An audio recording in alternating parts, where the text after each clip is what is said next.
So hello everyone, it's time, it's 5 p.m. We are very pleased to welcome you here on this webinar. Our Septodont team is also very happy to welcome Dr. Roettger. Doctor, thank you for your participation. Thank you. We will have around 1 hour followed by questions. The mics are in mute, so please use the chat on your right-hand side and we will answer to the question at the end. The webinar will be recorded and we will send you the link to the video within 48 hours. So thank you again for your very interesting presentation, Dr. Roettger, and the stage is yours. All right, thank you very much, and thank you everyone for attending this afternoon. I'm coming to you from the US, and what we're going to do is take a look at some things that will help us as dentists in our profession to be able to function in this COVID-19 world that we have inherited. And we want to take a good solid look at a number of different areas. And this is a first talk that I put together, but we believe that something as significant as this pandemic may change our profession for a long time to come. And so this talk, again, is the first in a number of talks that I'm putting together for how I look for the future of our profession to change. But this one really focuses on what do we do now with no vaccine, with limited knowledge about the virus. So that's where we're going today. I'll bring you greetings from the University of Minnesota. I have been working at the University of Minnesota. You can see a couple of shots of the campus here. This is in the upper right photo here. This tall building right here is our dental school. We believe it might be one of the tallest dental schools in the world. It's 18 or 19 stories tall. This is the medical school. Of course, it's shorter than the dental school, and rightly so. And this is all part of the hospital system over here for the University of Minnesota. Here's a more panoramic view of the University of Minnesota. This is the east bank of the campus. This is the west bank of the campus, and this is the Mississippi River. The Mississippi River runs through Minneapolis, Minnesota, close to its origin end, up in the great north. Around we border on Canada on the north in the U.S. But this is the dental and the medical school here. More of the business. This is downtown Minneapolis over here. So again, from the people of Minnesota and from the people of the University of Minnesota, I bring greetings to France. Just a little bit about the University of Minnesota. I like to brag a little bit about this. It's my alma mater. I got my undergraduate degree and my dental degree at the University of Minnesota. It is the Twin Cities campus is the oldest and largest in the University of Minnesota system, and it has the 6th largest main campus student body in the United States, with nearly 52,000 students now in 2019-2020. It is a flagship of the institution, the University of Minnesota system, and we have 19 colleges, schools, and other major academic units. So it's a big place with a lot of research that goes on. Again, a little bit more, the University of Minnesota faculty, alumni, and researchers have won 26 Nobel Prizes, 3 Pulitzer Prizes. We have some notable alumni, which include 2 vice presidents of the United States, Hubert Humphrey and Walter Mondale, and somebody who you may be more familiar with, Bob Dylan, who is a Minnesota native, also an alumnus of the University of Minnesota, received a Nobel Prize in 2016 for literature.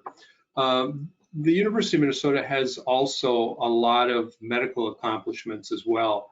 Back in the 1950s, when surgeons believed that the heart was inviolate and that we couldn't touch the heart, and we couldn't repair hearts and those sorts of things. There were a group of physicians at the University of Minnesota who pioneered open heart surgery. And they did things that we could never do today. We could never get passed through IRBs or anything like that. They did things like cross-person circulation. So if they wanted to repair a congenital heart defect on a young child, they would pump the child's blood through the parents and then back into the child so that they could stop the heart and actually repair so the parent actually worked as a heart-lung machine or as bypass. And so they did courageous things, and they learned a lot. And the person who did the first heart transplant, Christian Barnard in South Africa back in the 60s, was trained in cardiac surgery at the University of Minnesota. So Minnesota has a lot of things to offer the healthcare world. The Mayo brothers, who started the Mayo Clinic in Rochester, Minnesota, were graduates of the University of Minnesota Medical School. So enough bragging about my institution. And so let's get on to what we're really here to talk about. My objectives for us today are to be able to know our enemy, and our enemy is SARS-CoV-2. We want to be able to understand how this virus is transmitted from person to person, from place to place. And then we want to take a look at how this affects dental practice, and then take a look at some of the things that we can do more safely than some of the traditional methods that we have for restorative issues. And then a little bit of a talk of an idea of where we're going from here. So these are our objectives. So a little bit about our nemesis, and our nemesis again is SARS-CoV-2, and it's been a very short history. The Chinese authorities announced a cluster of pneumonia cases of unknown etiology on 31 December 2019, a mere few months ago. And by January 9th, less than 2 weeks later, the Chinese Center for Disease Control reported this as a novel coronavirus as the causative agent of these cases. And by a month later, the World Health Organization named the disease COVID-19, and they named the virus SARS-CoV-2. Since that time, this outbreak from Wuhan, China, has transformed to a pandemic being a worldwide epidemic. As of a day or two ago, we had 1.3 million confirmed cases in the US, and France had 147,000. So these are great numbers that are becoming unmanageable in certain areas, and it's well known. And so we need to be able to take a look at what we're doing and change the way that we do things so that we don't add to this pandemic. One of the people at the University of Minnesota was a hockey coach years ago who said, out of great challenges come great opportunities. And that's the way we're going to take a look at this as a profession, I believe, because dentists are that type of people. No matter if you're in the US or if you're in France or Germany, wherever you are, dentists have a brotherhood and a sisterhood, and we're going to stick together, and we're going to figure out how to rise above this. So let's take a look at what we know about, somewhat about what we know about this virus. The virus is again named SARS-CoV-2. It is a novel coronavirus, meaning it is new to humans. It had a zoonotic origin, came from animals, and transformed to be able to be transformed from animals to humans. Novel virus means that there is no herd immunity, that everyone is susceptible to get the disease, to be infected by this. Until it's had some familiarity with humans, we're all pretty susceptible. What we know about the virus is that it is an RNA virus, and it's surrounded by a lipid membrane.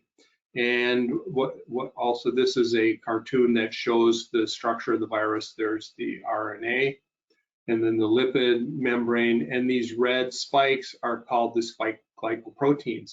And these spike glycoproteins are how the virus binds and enters the host cells. And we'll see how that happens in a minute. The transmission of COVID-19, which is the disease, is directly from person to person by respiratory droplets. It's from being in close contact, and that can be with symptomatic and with asymptomatic patients who are infected.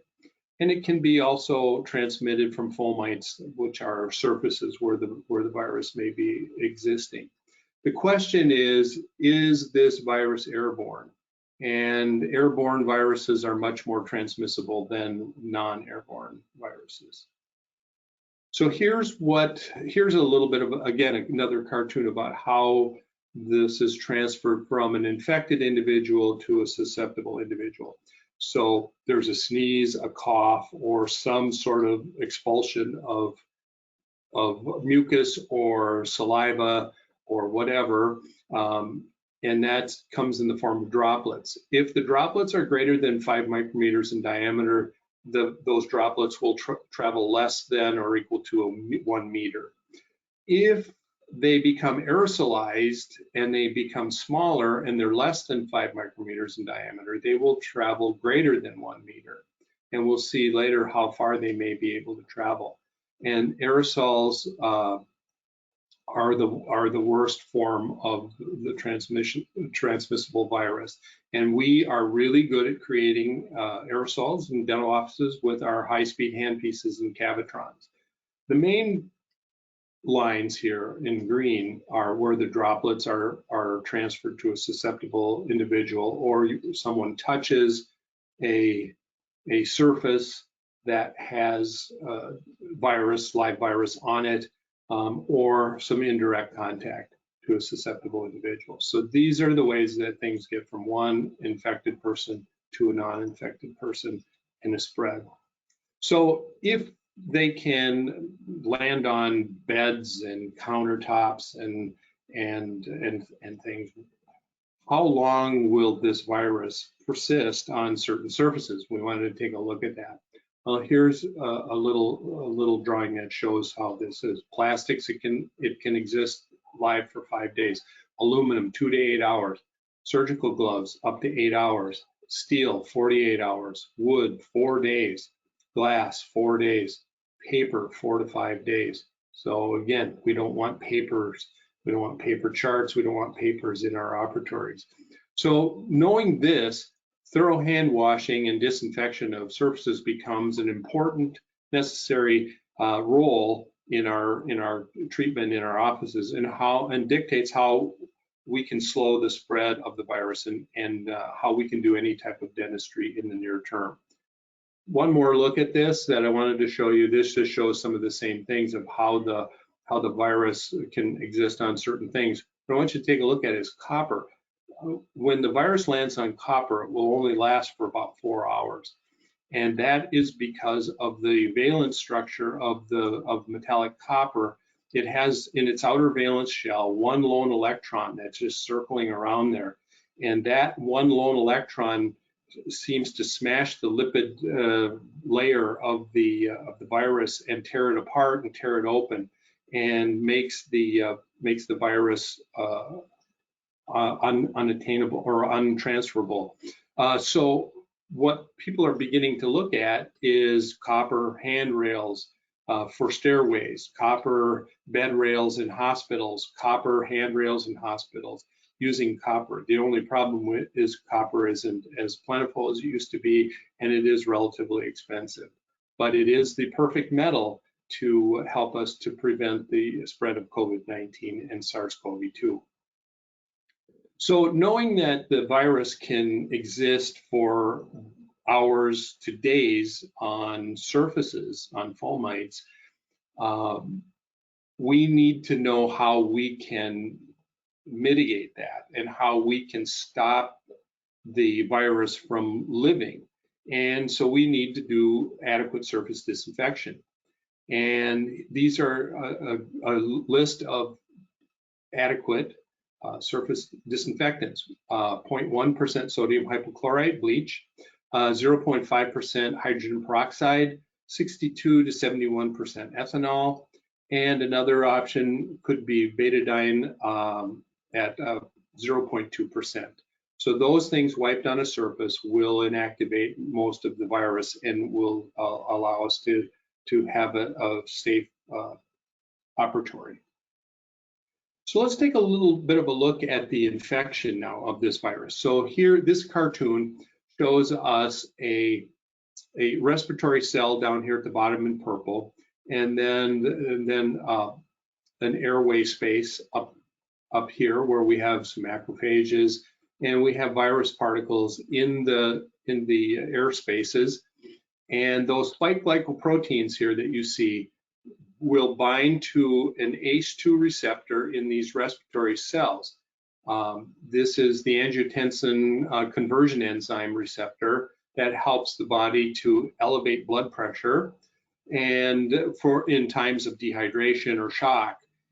And these ACE2 receptors are one of the areas that antihypertensives work. But in this case, the virus has a protein on its surface that binds to the ACE2 receptor, and once it binds, then then the endocytosis can take place, and the virus becomes intercellular. And once it's inside the cell, it uncoats itself and it releases its RNA, and it begins the translation and reassembly process to make new viruses that through excitosis then will be released. So this cartoon also shows us some of the areas where some of the medications might work. One of the medications that received a fair amount of hype in the US, probably unfamously, was chloroquine or hydroxychloroquine. And in this medication right here inhibits the viral entry and endocytosis by multiple mechanisms, as well as host immunomodulatory effects. So it stops the virus from getting into the cell. There are just many, many side effects to this medication. The one medication that I've marked here with an arrow that is showing the most promise from studies here in the US and from around the world is this remdesivir medication. And it inhibits the RNA-dependent RNA polymerase reaction that helps RNA synthesis to make new RNA for these viruses. And so remdesivir is an anti-Ebola medication that again has shown some promise for this for treating this virus. So we don't have a cure, we don't have a vaccine, and we don't really have medical treatments that have been proven effective. So what can we do to inhibit or decrease infectivity and mortality rates? And that is that for now we need to have strict utilization of PPE. PPE is personal protective equipment, and it is in short supply.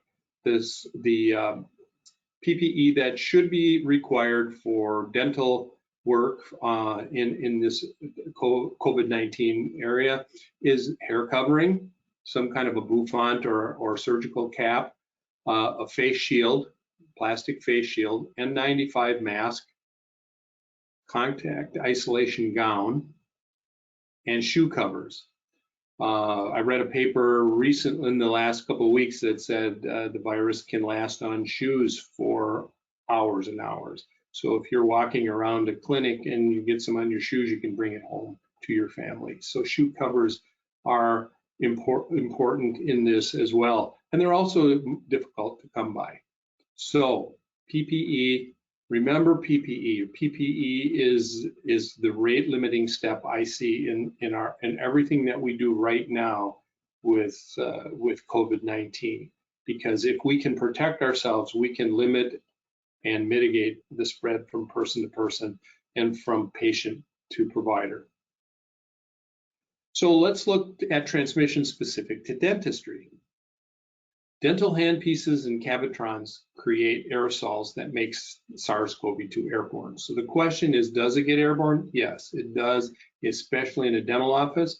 The three most likely areas of medicine to create aerosols from the mouth and the airway are dentistry, ENT docs, and anesthesiologists. These are the three most susceptible areas of medicine. So dental handpieces and cavitrons are now a bit of our enemy. This aerosolization and airborne transmission enhances the transmission of the virus in traditional dental settings. And these viruses can stay suspended in the air if they're aerosolized for up to an hour. And the radius of their travels can be anywhere between 13 and 15 feet. So this is impressive. And things can spread rapidly in a dental operatory. So we have to be very, very careful. So SARS-CoV-2 has changed dentistry. For now, we are recommending in our institution and in our states, and many governments around the world are requiring that dentists not use high-speed handpieces, and that we limit our patient contact to emergent dental issues. Now, what are the definitions of emergent dental issues? Well, the emergent dental issues are uncontrolled bleeding from the mouth. Number 2, swelling in the mouth or jaws or under the tongue. Number 3, difficulty in breathing from swelling in the mouth. Number 4, unable to eat or drink due to oral pain to the point of weakness. And number 5, new difficulty in opening the mouth due to pain and swelling. Not because of chronic TMD issues or things like that, but because of swelling, the difficulty in the mouth. And this can be indicative of infection that is making its way into the deep fascial spaces. So these are the emergent dental issues that we are for sure having to continue to treat even in this time of COVID-19 and with no treatment or vaccine. This is a chart on the occupational risk score for COVID-19, and this is the blue side of the graph is the least likely of people to get it. The right side is the professions most likely to get it, and the bottom of the graph are the people who make the least amount of money, and the top is the people who make the most amount of money. So it's likelihood of getting the disease and how much income you make. And dentists are right here, circled right here. So dentists are among the highest paid and the highest susceptible profession to getting COVID-19. So we are right on the front lines of this thing. What are the game changers? What are the things that will help us to do our jobs like we could do them before? We need to have adequate PPE. This is not a story that is a surprise to anybody. PPE is definitely what's going to be needed in order to manage this going forward. And we can't be relying on one country like China to provide all the PPE for the world.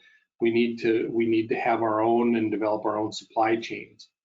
We need to have, number 2, reliable and adequate testing. We need antigen testing, which will test for the existence of the virus in a body, and an antibody test, which will tell us if a patient had been infected and maybe has recovered. We need to have proven medical treatments. Remdesivir, again, is one of the most likely to be useful according to researchers at this point in time.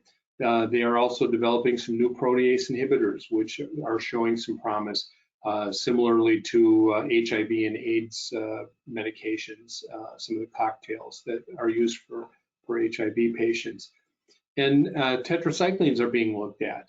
If any of you are old like I am, you remember back somewhere in the 80s where there was a medication that was called Peristat, and Peristat was a low-dose tetracycline that didn't have an antimicrobial effect, but it had an anti-metal metalloproteinase inhibitor, and it basically decreased the inflammatory response. And so the inflammatory response is what makes the disease more serious in some patients. And so they're looking at tetracyclines as a possibility. And of course, the final game changer will be a vaccine, so that we can vaccinate the populations to prevent the spread of COVID-19 through populations.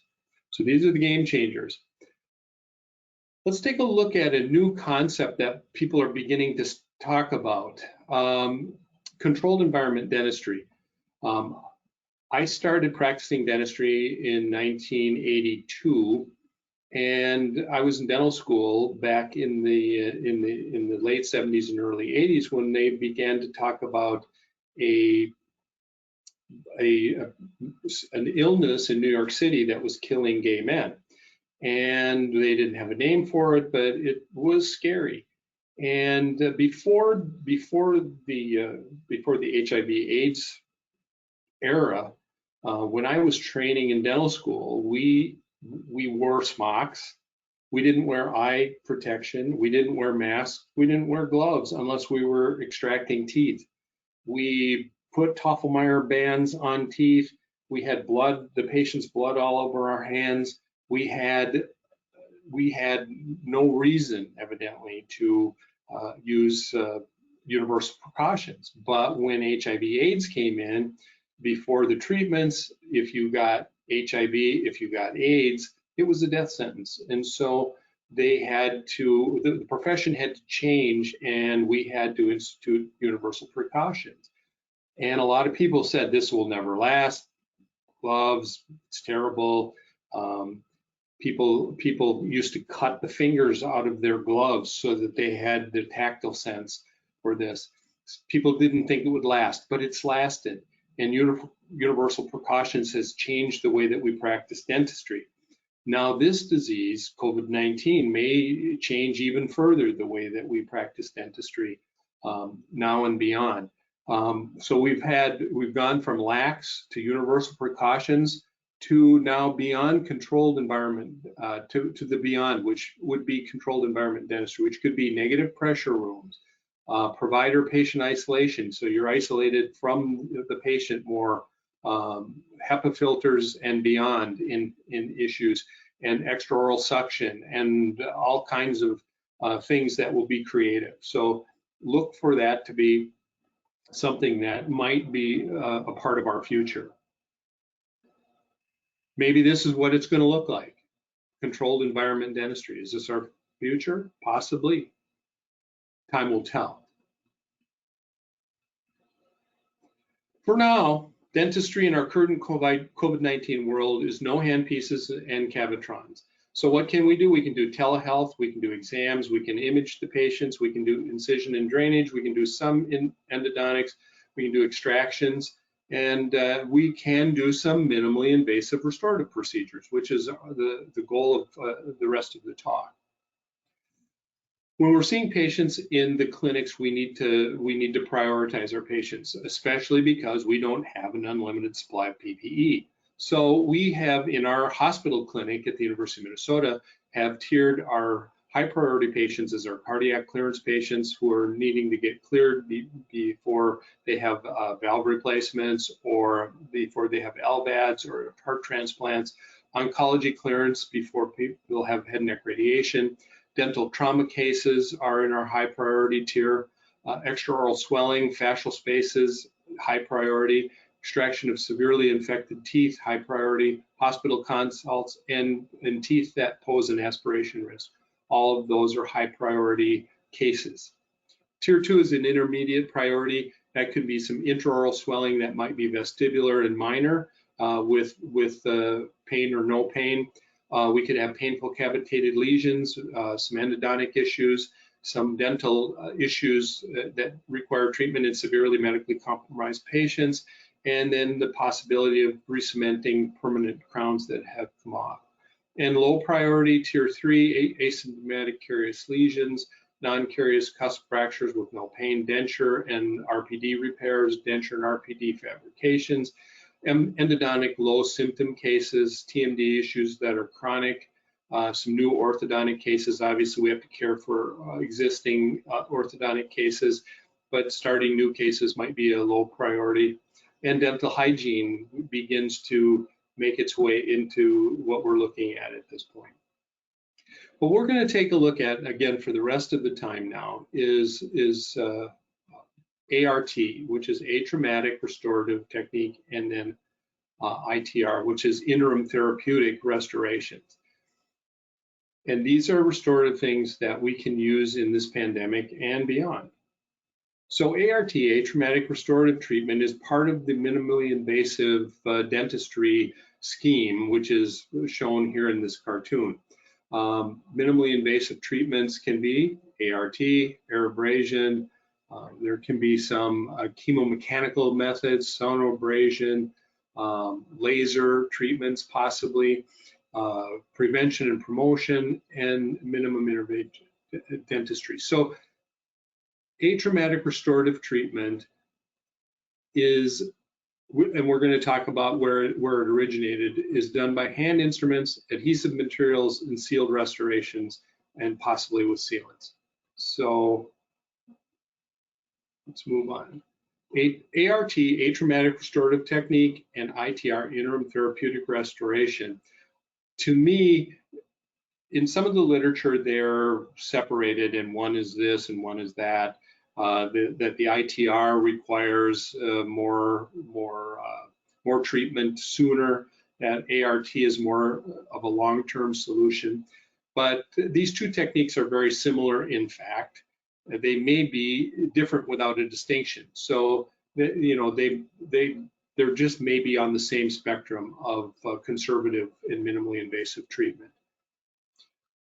So originally, ART was designed to be done without using a handpiece. It was designed to provide dental care for people who had no access to a dentist in places where out in the bush, out in the field, where there were no dentists around, no dental offices around, so that you could treat some of the most severe caries with minimally invasive treatment and no handpieces.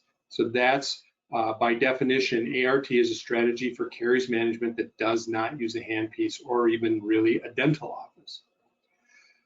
The goals of ART or ITR is to remove diseased tooth structure without a dental handpiece. Number two, to preserve tooth structure. Number three, to save teeth. And this, I will say, is, I can tell you from our experience at the University of Minnesota, people are losing teeth that could be saved during this pandemic because there are no handpieces to be able to be used. So ART and ITR can help us to save teeth and to kind of buy some time. We want to reduce the chance of odontogenic infections. We want to manage odontogenic pain, especially reversible pulpitis in these types of patients. And then SARS-CoV-2 pandemic, buy time for teeth. Again, that can be saved, that might otherwise be extracted. The disadvantages of ART is that the lifespan of these restorations is at best 2 years for ART, and that there's low wear resistance for things like glass ionomers and IRM materials that were originally used for ART and ITR restorations, and significant micro leakage. So if we want to overcome the disadvantages of ART and ITR for our clinics during pandemics, we want to change the technique a little bit. We have dental offices. We are dentists. We can do things. We just need to limit our use of high-speed handpieces. So we're going to use local anesthetic, and we're going to, after adequate caries excavation, use a restorative material that seals effectively and that has wear resistance, so that it isn't just a GI. It isn't just something that's going to wear, that it's going to be bioactive. And this restorative material is BIODENTINE. BIODENTINE is a tricalcium silicate material designed to be a permanent dentin substitute. BIODENTINE has a pH of 12, which has a bactericidal effect on bacteria and a carious lesion. So it can arrest active caries when it's used. BIODENTINE is also biocompatible and is not cytotoxic to pulp cells even when it's in direct contact with these cells.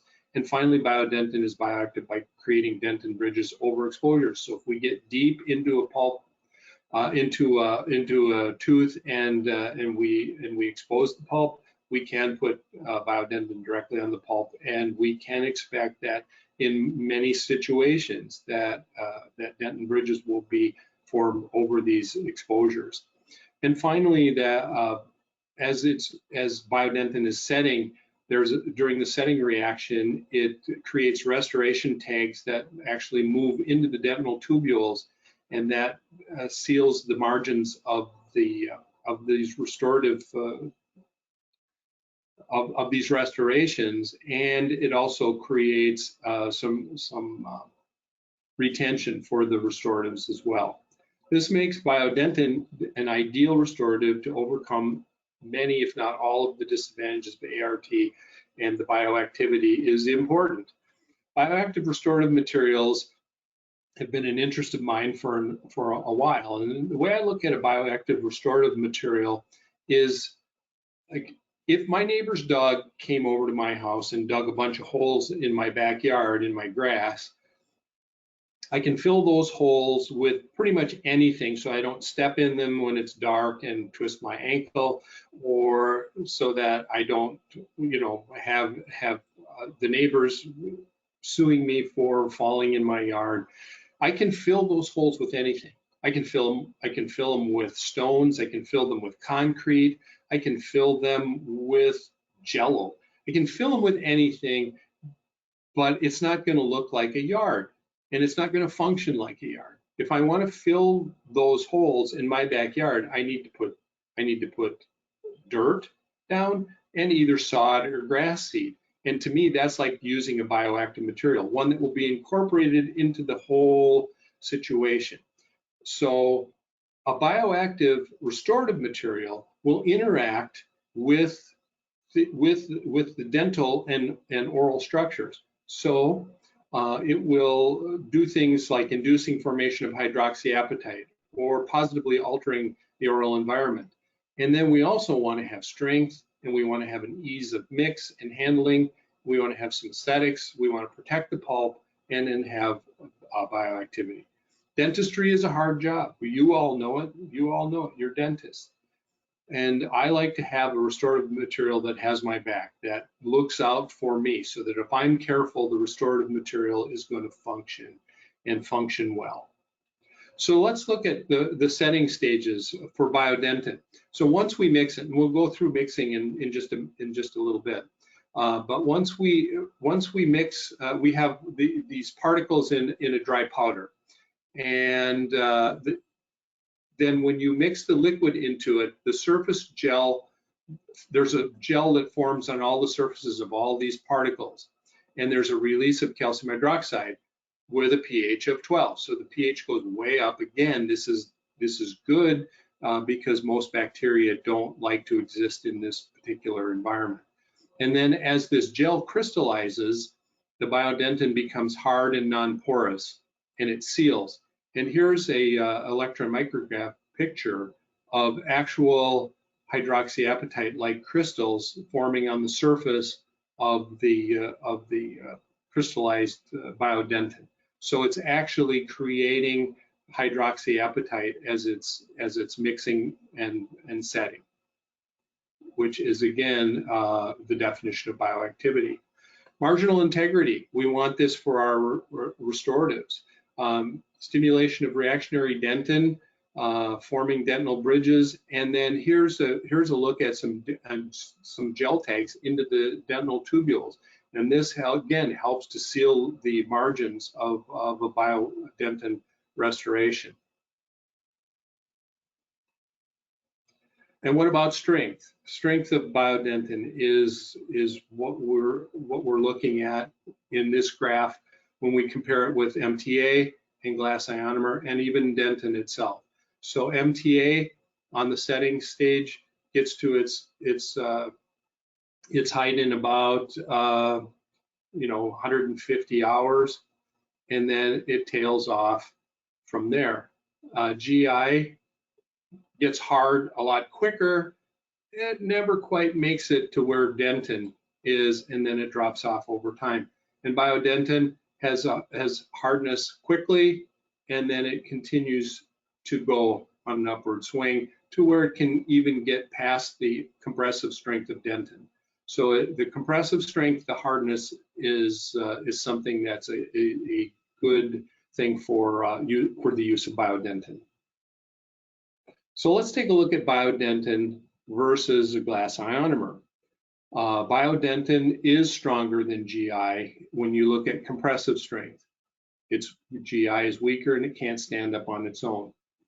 BIODENTINE can be left in place for up to 6 months. We have left BIODENTINE not by plan, but by patient need.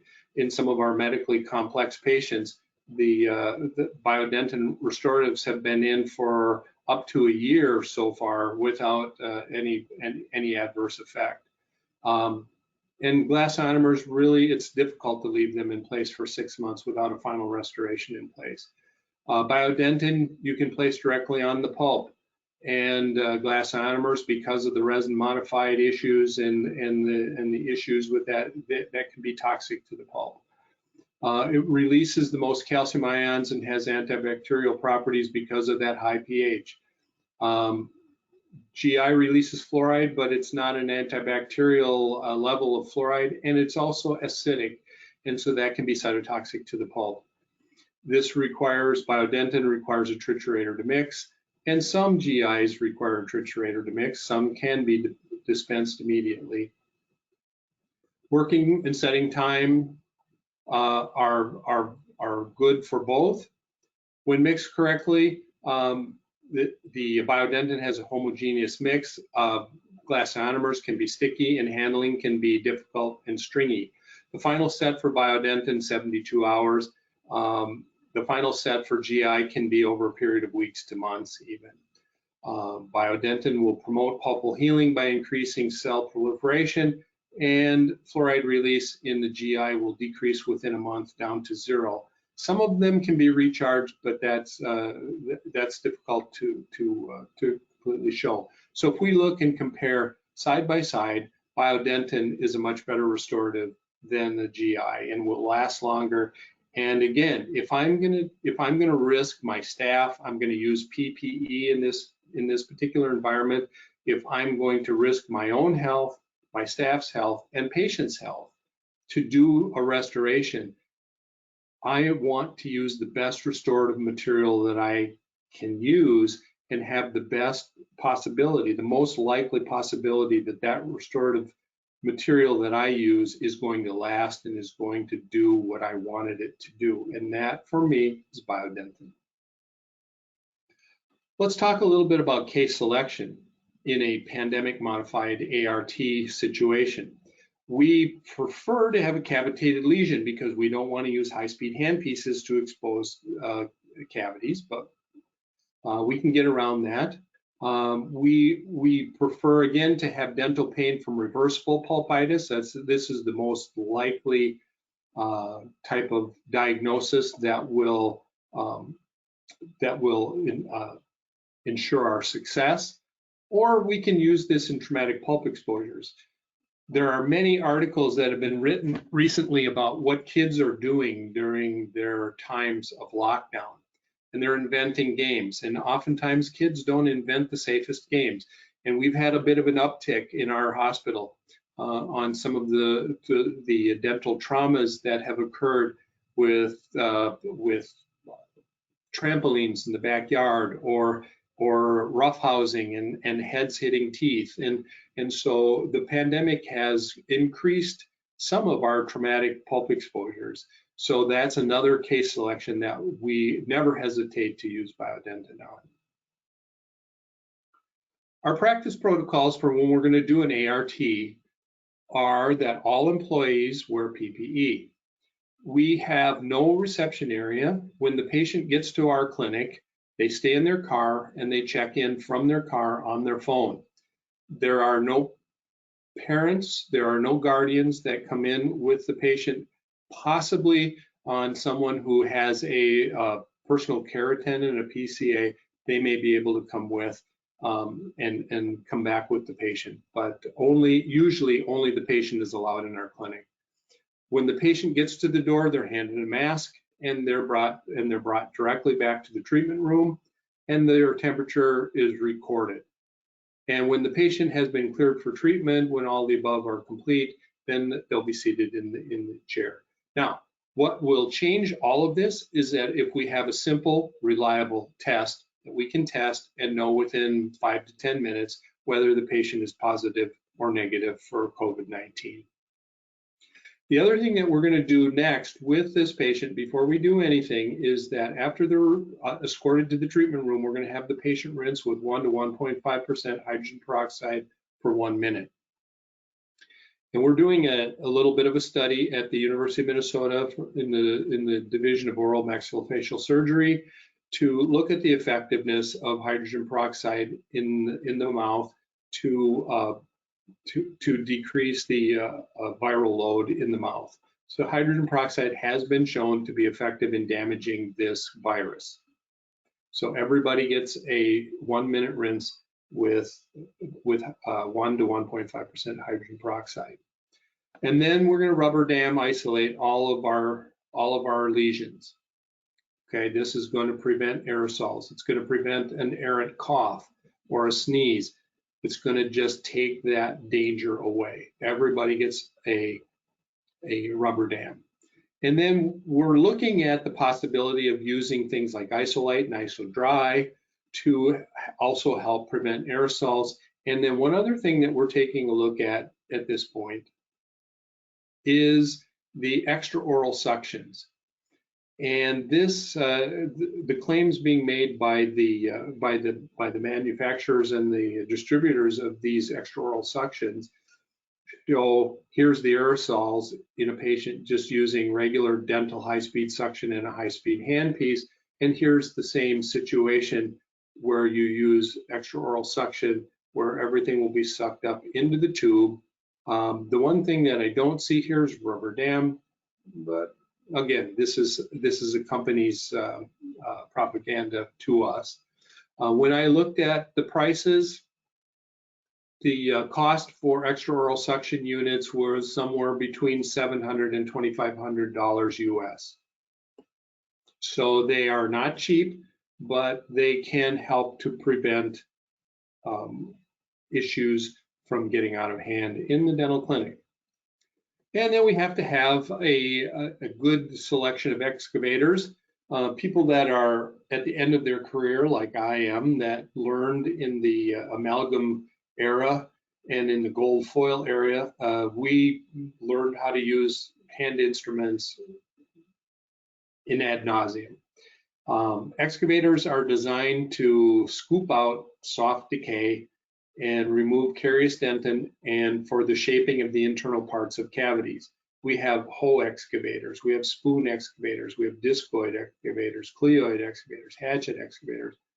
We have an ample selection of excavators. They just are somewhere, if you're old like me, they're back in your old restorative setups, but they're definitely available for purchase from your dental suppliers. And then the biological principles of cavity preparation that we want to just quickly review. We have the zones in dentinal lesions. Zone 1 is demineralized enamel. Zone 2 is dental plaque.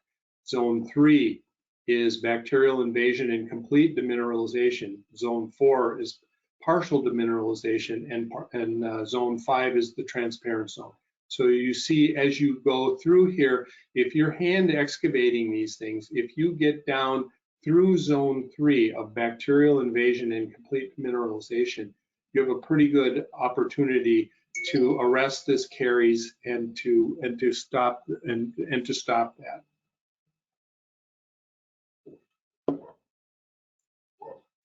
And then a biological prep. You remove soft tooth structure. You don't remove the hard, often discolored dentin. Remove the softness, remove the diseased and infected dentin. You can do this on class 5 lesions. You can do this on root surface lesions. You can do this in a number of areas. And this is a prep, rubber dam in place. It doesn't look as nice as when we use a high-speed handpiece but we can take hand instrumentation and take some of these unsupported enamel rods out of there. And there we've gotten the soft dentin out. Some of the stained dentin we're going to leave, and then we're going to be able to place our BIODENTINE into this preparation, and that should be a really sound situation. And you can see that this one was relatively deep and could have been threatening the pulp. And now if we get some BIODENTINE in there with its pulpal issues and not non-cytotoxic issues, pH of 12, any bacteria left in this thing are going to be just inactivated, and everything is going to be much more stable. And this is a tooth that we might save. So let's take a look at how we mix the BIODENTINE. The BIODENTINE is a single-use capsule that comes in, and so first thing we do is remove the capsule from the packaging, and then we take the cap off, and we set it in the little capsule holder, and then the liquid comes pre-measured and pre-dosed, and you twist this off, and you add 5 drops of liquid to the powder, and you replace the cap, and then you triturate for 30 seconds.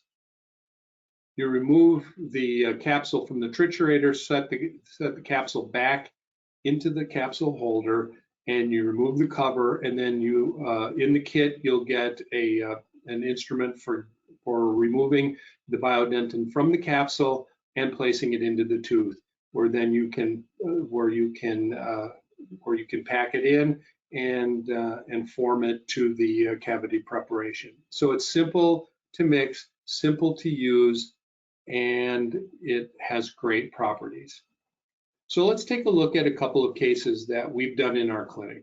So this is a pre-op radiograph of one of our patients recently who came in with symptoms of reversible pulpitis. We can see in the X-ray that we don't have any notable periapical lesions. You can see that the patient doesn't have complete root formation here or here. So this is a younger patient, and we've been able to isolate and clean this out with hand instruments, and we've got an initial BIODENTINE layer on the deepest areas, and then finally the ART restoration with BIODENTINE filling up the entire cavity preparation. We didn't cover this with anything else at this point, but we did leave it a bit out of occlusion. Another case selection was pain to cold stimulus, non-lingering, no pain to percussion, diagnosis of reversible pulpitis. Here's BIODENTINE placed, and pain-free after restoration with BIODENTINE at 3 months and at 6-month follow-up.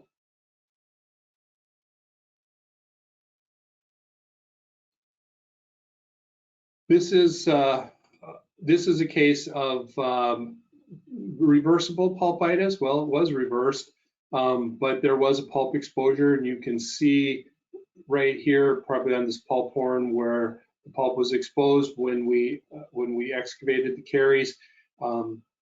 We were able to see that the pulp in the exposure area was not hyperemic, and hemorrhage was easily controlled. So we put BIODENTINE right on the pulp exposure and then filled the entire preparation with BIODENTINE. And on follow-up, at this point, it's just been phone follow-up. We have not had any pain or discomfort from this patient. And so at this point, we're still thinking success. This is traumatic pulp exposure. The question is, do we use a handpiece to do a spec pulpotomy, or do we do a direct pulp cap? And these are all areas where you need to use your professional judgment. But normally we would do a spec type pulpotomy. You can see here that we've got a rubber dam on here, and we need to prepare with a high-speed handpiece, probably all of about 3 to 4 seconds of preparation time with a high-speed handpiece. And then we place the BIODENTINE after hemorrhage control, and the tooth can be left like this safely for indefinite periods of time, because the BIODENTINE will seal on the margins and it will maintain the strength in order to stay intact.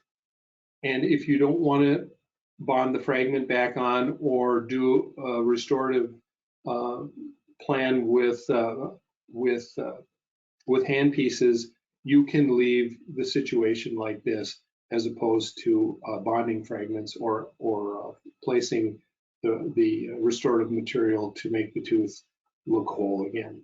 So these are things that you need to use your professional judgment on.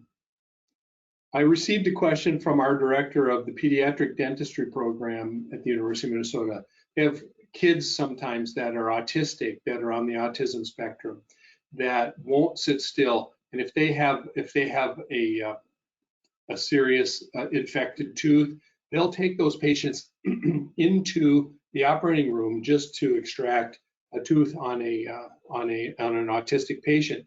But she asked me, what would you do if you take a patient into the operating room for an extraction of one tooth, and when you take x-rays that you find that other teeth that were asymptomatic had deep carious lesions in them? And the hospital is asking us not to create aerosols if possible in this time before we unlock our lockdown. So they're trying to minimize aerosols in the OR. So I told her I would take hand instruments and excavate caries with hand instruments and place BIODENTINE, full layer of BIODENTINE to restore these things, and then we can go back to the OR once the lockdown is done, and we can bulk fill these with BIODENTINE, and they will last until we need to get back in. And in the OR in the US, it's a year's time. So we're going to have to leave these restorations in for at least a year, because insurance will allow one OR visit for dentistry per year. But that's going to be a good restorative for a kid like that. So let's review, why do I use BIODENTINE in my ART procedures. Number one, it has a pH of 12, which is bactericidal, and that will help to arrest any residual caries left behind. Number two, BIODENTINE is not toxic to pulp cells, so it can be used in direct pulp caps. Number three, BIODENTINE seals restorations at the margins, even into the dentinal tubules, which is better than most restorative materials. Number four, hardness at full set can exceed the hardness of natural dentin. And number five, BIODENTINE is the highest quality ART restorative available today, in my opinion. So again, if I'm going to risk using my PPE, my limited PPE, and I'm going to risk my staff, and I'm going to risk my health, and I'm going to risk the patient's health, I want the best restorative material that I can have in that situation, and to me, that's BIODENTINE. So we see a lot of claims, and we see a lot of, we should do this, or we should do that, or we should do this. So I decided I would go back to Hippocrates, the father of medicine, and one of his quotes is that science is the father of knowledge, but opinion breeds ignorance. So I always look for science, because science will win. And I thank you for your attention, and now we can have a question and answer. Feel free to contact me. That's my email at the bottom of the screen right here. I'm happy to answer questions. I don't speak French very well, so English is what I can. But I love your city. I've been to Paris, love Paris, and I can't wait to get back. So thank you. Thank you very much, Dr. Roettger, for your presentation. Yes, there is some questions. So, for example, how is the finishing of BIODENTINE restoration done? Okay, how is the restoration with BIODENTINE done? I use it almost exactly like composite. I'm going to try to end this slideshow so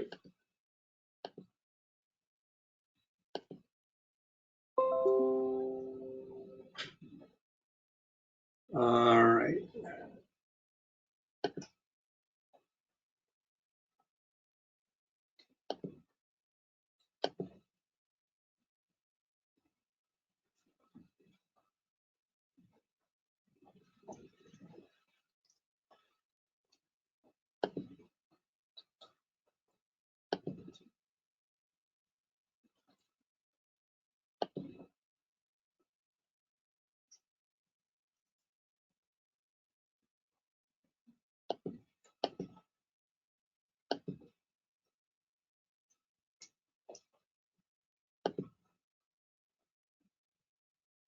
All right, can you hear me? Yes, we can hear you. Yes. Oh, okay, because I lost my I lost my screen. So I would use BIODENTINE just like I would use composite. If I was going to do a posterior composite, I would prepare this thing with hand instrumentation as thoroughly as I dared or could, and then just basically there's no bonding that needs to be done. You can if you expose the pulp, you just need to have some hemorrhage control, and then place this just like you would any other temporary restoration. So that it's a great restorative material. It's easy to work with. It works well with a Toffelmeyer band. It works well with a V-ring. If you need to go interproximally with these restorative situations. So it works really, really well. It works with a Mylar strip and anterior restorations as well. Thank you. Do we need to disinfect cavity before BIODENTINE? You really don't. You can if you want to. There's there's some chlorhexidine washes that you can wash cavity preparations with, but because of the pH, the pH of 12, that's bacteriostatic. So that's going to do just as much good as the chlorhexidine washes that you would use for disinfecting cavities. But again, professional judgment. If you think that it's something that you should do or that you want to do, it's certainly not going to hurt anything. How do you reduce the high points after restoration with BIODENTINE? We're using a slow speed. The first thing that we're going to do is we're going to actually leave it maybe a little bit lower than we normally would, just because we don't want to get the high speed out. And what we're going to try to do is before there's a final set, there's an initial set. So we can use even hand instruments on BIODENTINE before you get a final set, and work on the setting. And in order to check the bite, you're going to have to remove the rubber dam anyway. So now you really don't want to use a high speed anymore, because now you've lost a lot of your protection from aerosolization. So you can use a slow speed polishing burr, but I usually use hand instruments. Again, the same excavators that I used, and if you have sharp excavators that can carve down BIODENTINE like we used to carve amalgams. What if the lesion is not cavitated? Can we use ART? What could you repeat that, please? What if the lesion is not cavitated? Okay, if it's not cavitated, you could open that up. If you can demonstrate that there's a relatively large cavitated lesion interproximally, you can open that up a little bit with a slow speed handpiece and then get access to it. If you can't get at it, or if it's not very cavitated and you want to just arrest that, that's where you might be able to use something like silver diamine fluoride. in something that's not cavitated and just try to arrest that for the time being.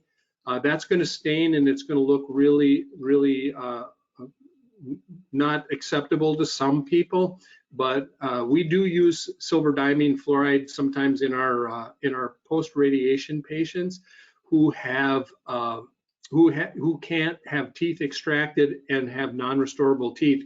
We just use silver diamine fluoride in their teeth in order to just arrest decay and try to help them lose their teeth as slowly as possible.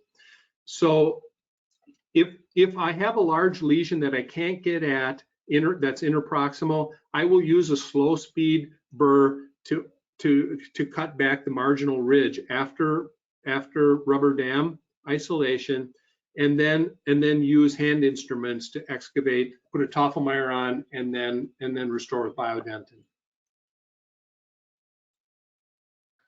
What is the setting time of BIODENTINE when it's filled in the cavity? The setting time would be, we're seeing probably 9 to 20 minutes, usually on the shorter end of things, and then again the GIs don't get a final set on them for maybe days even. So BIODENTINE sets much quicker than MTA.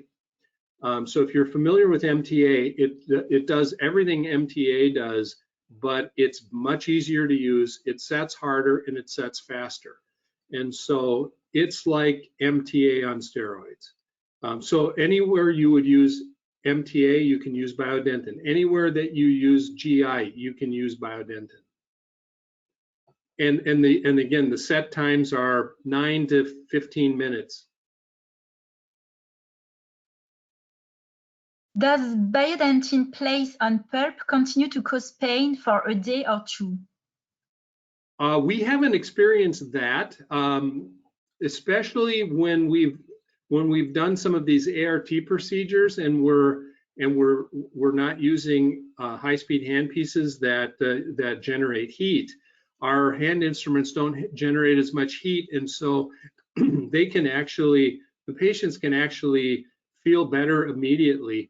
But again, I wouldn't be concerned if I did have some residual discomfort for a day or two as the pulp settles down. And again, we've been using local anesthetics. So by the time the local anesthetic wears off, our patients have been reporting to us that they're feeling much better. Can we use high-speed handpiece and scalers if we have negative ion generator and extraoral high-speed suction? I would say that that's where we're going. I don't know that I have enough information to say how safe that is yet. Those are things that we're actually looking at this point in time. If you're isolated well enough and you have the appropriate PPE, if you've got a face shield, if you've got N95 mask, we would wear if we had to put a high-speed handpiece, we'd use an N95, and then we'd use a level 3 surgical mask over the N95, plastic face shield, hair covers, gown, everything. And then the extraoral, I think the extraoral suction units are going to be a part of dental practice for the foreseeable future. And I think that all of these things are going to help us to get back to high speeds. I just haven't seen enough data to make me comfortable so that I would send my residents or my staff into an operatory to do that yet. But I think that's where we're headed, because we can't stop using handpieces forever. And so there are clever people that are looking at this right now. So my long answer is I don't know, and my short answer is I don't know, but I think that's where we're going.